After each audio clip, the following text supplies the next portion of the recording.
even though there are many, many commonalities when people talk about universal features of reading, there are some differences depending on the kind of language that you're reading and also the orthography in which you read. So here is a meta-analysis now showing you the brains at a slightly different angle. This is an axial section looking at people who either read in an alphabetic language, like Italian and English, but now here is the same data for people who are reading in Asian writing systems, logographic languages. And what people have been struck by is the use of the left hemisphere visual system in alphabetic writing systems. But this becomes either bilateral or maybe even more right hemisphere when it comes to reading these characters that have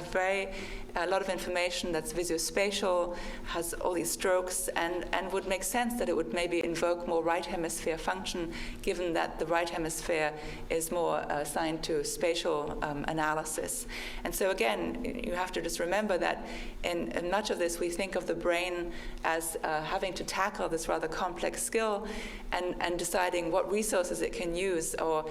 as Stan DeHaan describes it, this in his neuronal recycling hypothesis, is that you take brain areas that were doing something different but similar enough, and you train them to become involved in this reading network of the brain. And depending on what the demands are of the writing system in which you're learning to read, they may be somewhat different, even though in large part they're shared. And then I just want to mention another thing that's become very interesting in the last few years, which is that when you learn to read, it seems that the act of doing that changes the brain quite dramatically.